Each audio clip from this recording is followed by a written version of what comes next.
Well,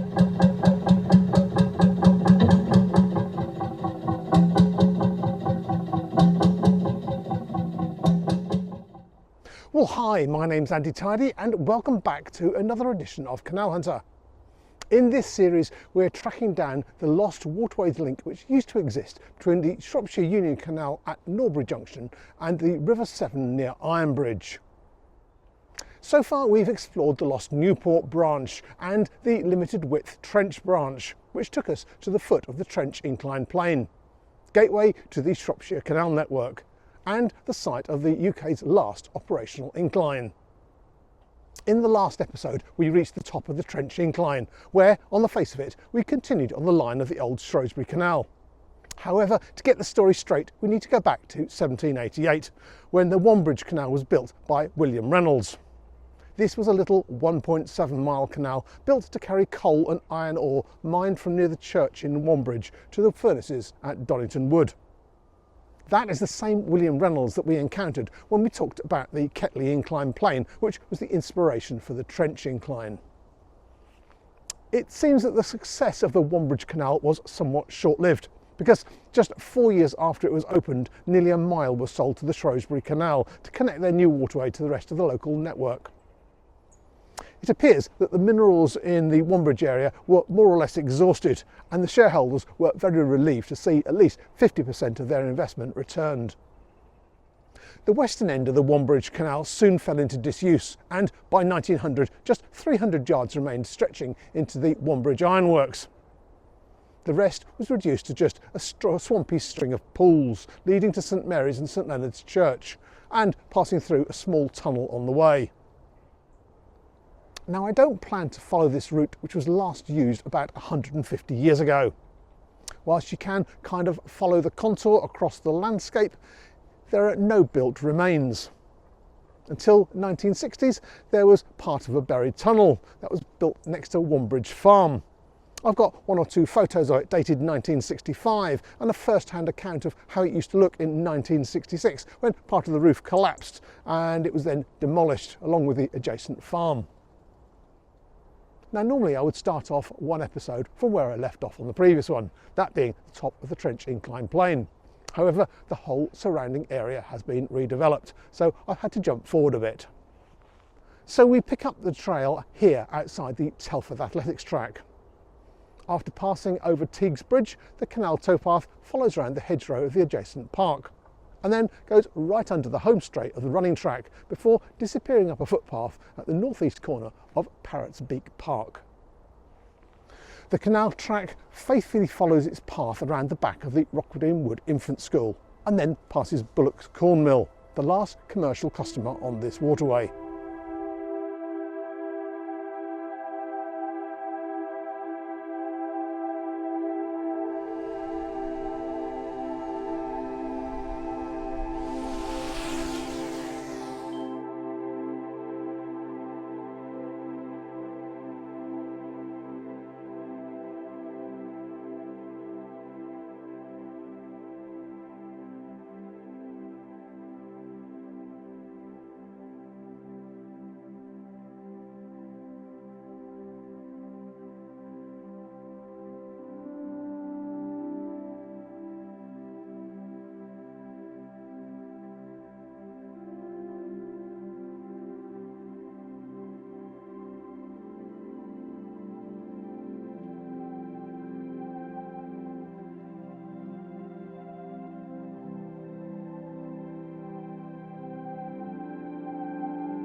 Sometimes there are no built remains, but you do find clues in the road names, and this one is no exception.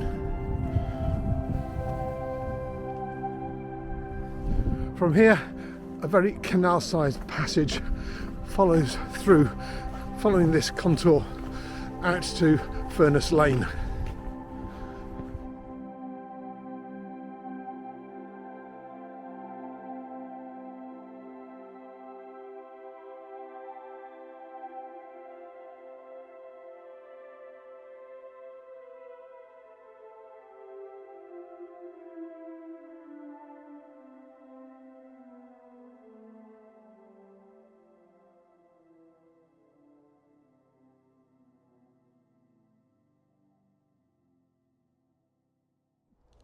Well, there is a strong urge in me to go and explore the line of the lost Wrockwardine Wood inclined plane and to follow that line straight down to the River Severn. And I know I said that I wouldn't get diverted when I was back at Wappensall. But you see, I stand here with something of a quandary.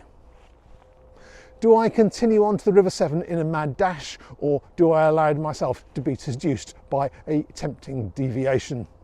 Well, you see, here I have an opportunity to go and explore the 5.5 mile Donnington Wood Canal.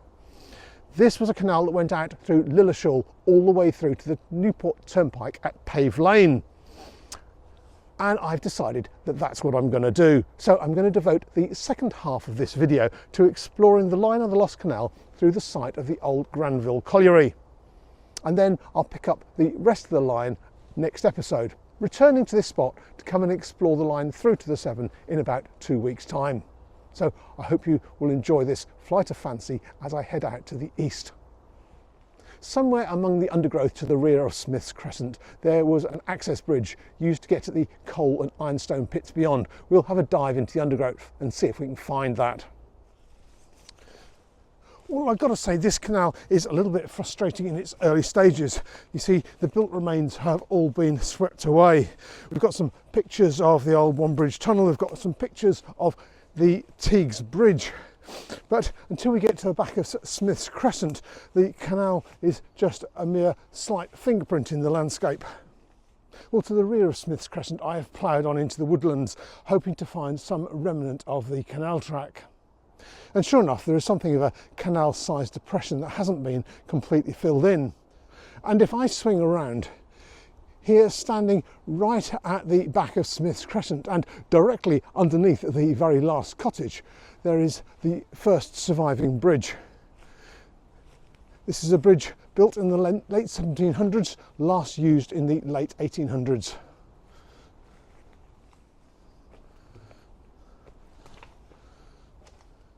I have to say, this bridge actually is surprisingly wide.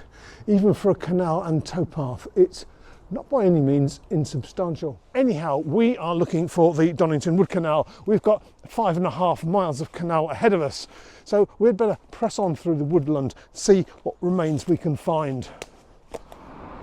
Well, as far as I can tell, the Donnington Wood Canal continued under what is now High Mount. It's all been redeveloped several times over, and it's pretty much impossible to discern exactly where it went, only that the contour seems to be in about the right place.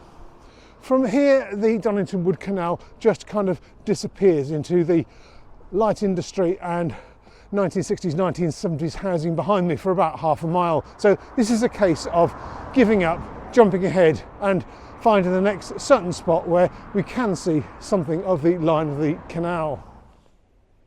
So the Donnington Wood Canal. This was a waterway built by a chap called Earl Gower. He lived in Lilleshall Hall, and he built it to connect his coal mines with the outside world via the Newport Turnpike Road. He was a relative to the Duke of Bridgewater in Manchester. He even married the Duke of Bridgewater's sister as his second wife. And he was clearly inspired to build canals of his own, because he built this one here at Donnington Wood between 1867 and 1868. All this industry made Earl Gower prosper, and he rose in social station. He first became the Marquis of Stafford, and later the title was assumed by his son, and then he rose to become the Duke of Sutherland. So this funny old canal was sometimes referred to as the Marquis of Stafford Canal, sometimes the Duke of Sutherland's Canal, but mostly the simple Donnington Wood Canal. In fact, these two great dukes, the Duke of Bridgewater and the Duke of Sutherland, actually shared two brothers as their canal engineer, the Gilbert brothers Thomas and John. As well as his coal mines in Donnington Wood, he also had extensive limestone workings near the Lilleshall home. So he built a couple of short branches into them as well, and we'll go and look at them later on.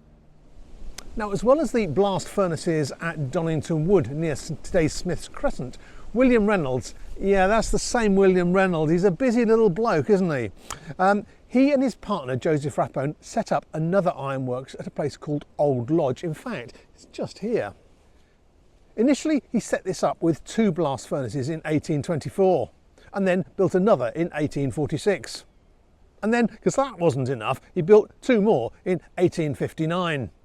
So in the end, this site started to produce some of the best quality pig iron until technological advances rendered it obsolete. In the end, the furnaces were blown out in 1888, but I suppose 60 years isn't a bad run for any industrial concern. And so to serve the lodge furnaces, they built a short branch canal off the Donnington Wood Canal. And that's the basin of it you can see right behind me. In fact, it's the only section of the canal which really exists in the Granville Park area. The whole place was cosmetically tarted up by Telford Council years ago. I do rather like this little basin. It's quite a pretty spot. It's even got bollards to tie up the boats that will never arrive. Perhaps the thing that amuses me most is the inevitable interpretation board. The interpretation board shows narrowboats, motor-powered narrowboats coming in to collect the coal. Well, of course, this canal had closed down long before the motorboat was even invented. And even if it had been, of course, this is a tugboat canal, not an area for traditional narrowboats. But why let facts stand in the way of a nice picture? Anyway, the line of the canal then continues its way through Granville Park. The whole place was one huge coal mine which has regraded the land, and all the contours have pretty much disappeared. But along the way, the old Donnington Wood Canal passed through a whole bunch of collieries. Meadow Colliery, Waxhill Barracks Colliery and Muxton Bridge Colliery, all which were busy extracting that black gold which made the owners so prosperous. Behind me are the remains of the old lodge furnaces.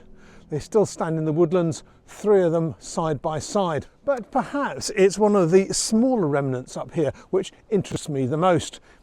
Let me show you. In front of me is one of the old circular blast furnaces. Well, a little tiny remnant of it. But what you find here is the inside edge. This is where all the old iron used to be melted down. And in fact, you can still see the burn marks and the slag melted into the brickwork here at the side. And here's another one standing right beside it. Again, another big, gigantic round tower. And inside those engineering bricks, you can still find all the old iron puddle melted onto the brickwork. Just like it was when it was abandoned 150 years ago.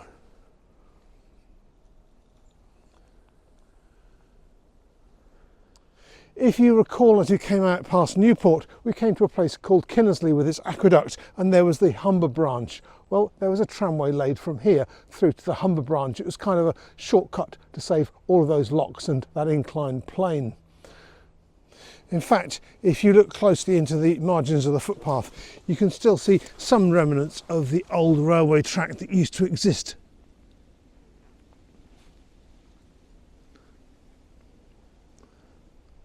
So this is the course of the old Donnington Wood Canal as it left the site of Granville Colliery. We're running now past the site of the Muxton Colliery with its huge pumping engine behind me. Once the coal had all been worked out, there was no need for any pumping engines to keep them dry, so it was turned off. Of course, that also meant that was the end of any water supply to the canal, so that tended to dry up from here on. But as we pass into the area of the local golf course, we suddenly find the canal re-emerging. In fact, it's right behind me. And that's where we're going to end this episode of Canal Hunter. We've followed the old One Bridge Canal, which became the Shropshire Canal, through to its junction at the inclined plane, and then onto the first couple of miles of the Donnington Wood Canal. We seem to have moved out of the urban area and into the rural, so hopefully there are a few more things for us to find along the way. Anyhow, for now, happy hunting, and I will see you soon.